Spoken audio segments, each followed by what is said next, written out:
sampai kepada poin yang keempat, amanah disia-siakan dan sesuatu perkara diserahkan kepada yang bukan berkeahlian. Abu Hurairah radhiyallahu anhu meriwayatkan bahawa ketika Rasulullah SAW sedang duduk bersama para sahabat, tiba-tiba datang seorang Arab Badui dan bertanya, "Bilakah kiamat?" Rasulullah SAW meneruskan percakapan dengan para sahabat sehingga sebahagian sahabat berkata, baginda mendengar tetapi baginda tidak suka dengan soalan itu. Sebahagian pula berkata, baginda tidak mendengar. Setelah baginda menyelesaikan percakapannya, baginda bertanya, "Di manakah orang yang bertanya tadi?" Laki itu menjawab, "Aku, wahai Rasulullah." Baginda bersabda, apabila amanah disia-siakan, maka tunggulah kiamat." Laki itu bertanya, "Bagaimanakah ia disia-siakan?" Baginda menjawab, "Idza wussidal amru ila ghairi ahlihi fantadir sa'ah." Apabila urusan diserahkan kepada bukan yang berkeahlian, maka tunggulah kiamat. Baik, ini perkara yang sangat penting.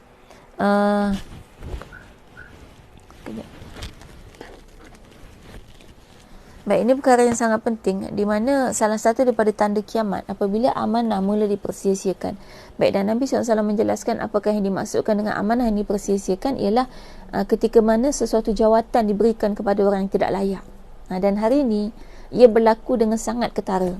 Kita tengok orang tu boleh memegang satu jawatan, misalnya jawatannya di sudut mengenai kehaiwanan, contoh kan, tentang urusan haiwan-haiwan lah, tapi dia sama sekali tak tahu tentang haiwan kan. Misalnya dia punya latar belakang pelajaran dulu, dia belajar tentang bisnes kan, ataupun dia belajar tentang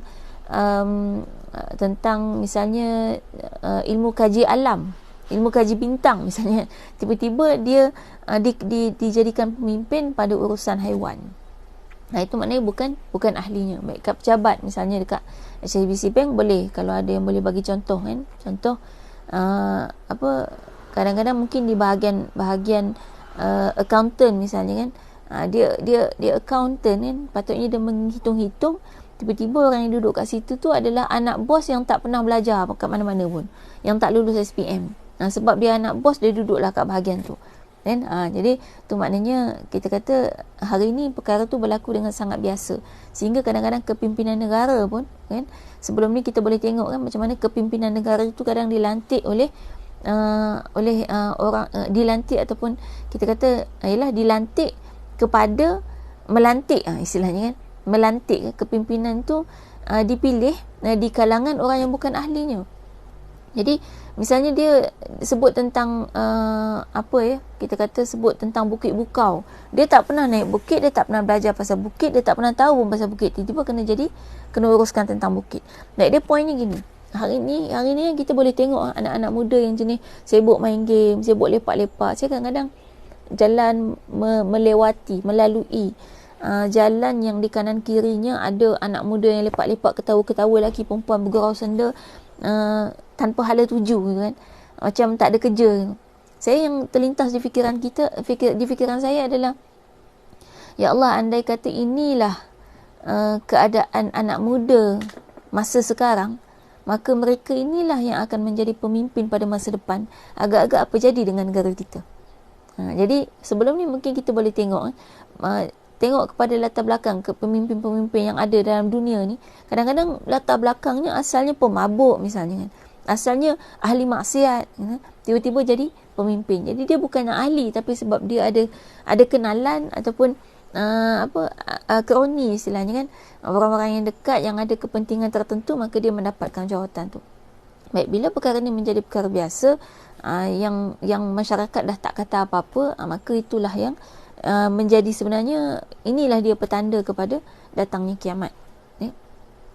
Hanim pindah Facebook pula, tadi masuk dekat Zoom tak dapat on Baik, jadi ini yang dikatakan sebagai amanah yang dipersia-siakan. Baik, satu lagi yang saya perhatikan dalam suasana sekarang, bila terlibat dengan apa-apa aktiviti program ataupun persatuan atau dan sebagainya, ataupun mungkin di tempat kerja, cuba kita perhatikan daripada zaman sekolah kita lagi lah, macam mana kaedah kita memilih pemimpin. yang saya tengok, misal katalah mesyuarat agung, mesyuarat agung persatuan mana-mana, baik, kita tu selalu tengok orang, kita akan pilih orang yang pandai bercakap. Sebab misal kata sebelum tu dia bercakap, keluar pendapat apa semua, dia sampaikan. FB lagi clear yang ni, saya check mic saya kejap. Dah betul dah mic. Okay, tak apa. Baik. Jadi kadang kita tengok kan, orang yang pandai bercakap dalam sebuah mesyuarat agung misalnya kan, dia bercakap, dia bagi pendapat semua, maka dia pasti akan dilantik. Tambah kalau dia bercakap tu memang sangat sangat kita kata bijak, pandai, nampak bijak pandai dengan hujahnya sendiri kan, dengan hujahnya yang kita kata sangat hebat lah, kelihatan sangat hebat, maka itulah yang akan dilantik. Tapi setelah dilantik dia hilang. Dan ini saya, bila saya perhatikan buat benda ni, saya kata inilah dia yang Nabi SAW katakan bahawa kita tu akhirnya melantik manusia tu yang bukan ahli dia, sebab kita tidak ada kemampuan, bukan tak ada kemampuan, tapi kita tidak istilahnya mengamalkan kaedah pemilihan pemimpin sebagaimana yang diajarkan oleh Nabi SAW. Saya ingat zaman saya belajar dulu, kami buat macam mana kaedah yang diajarkan oleh Nabi SAW kan? Dalam Islam diajarkan kaedah kita buat keputusan adalah dengan istikharah dan istisyarah. Jadi sebenarnya sangat penting dalam memilih pemimpin itu untuk istikharah dan istisyarah. Jangan lupa tu tanggungjawab kita mengundi tu bukan sekadar kita undi dengan kita melihat kepada kempen-kempen yang ada ataupun dengan dengan pandangan-pandangan tertentu daripada individu tertentu semata-mata. Tapi kita ada kewajipan untuk mohon petunjuk daripada Allah. Istikharah gitu. Baik, jadi kami buat masa tu kaedahnya istikharah, dengan makna kata setiap kali nak pilih kepimpinan yang akan datang yang akan menggantikan tempat kami solat istikharah berjemaah. Sebab niatnya sama, untuk memilih pemimpin yang akan menggantikan tempat kami, atau memilih pemimpin yang kita nak lantik di bawah-bawah kita. Baik. Dan hasilnya kadang-kadang orang yang kita pilih, tapi kita kalau ditanya orang kenapa pilih dia, payah nak kata sebab ini hasil istikharah gitu kan.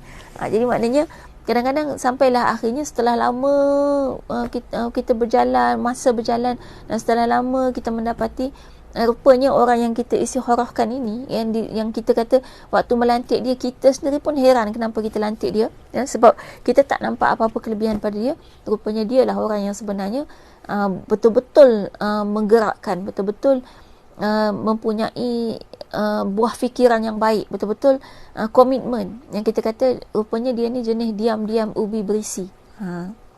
Ya, itu hasil dia bila kita laksanakan dengan istikharah kan. Sebaliknya bila kita pilih hanya dengan melalui zahir, maka akan terjadilah pemilihan yang orang yang tidak berkemampuan dan orang yang tidak berhak gitu. Jadi itu salah satu daripada petanda datangnya kiamat. Dan maknanya normal lah bila akhir zaman ni kita mendapati itu berlaku di mana-mana di sekitar kita.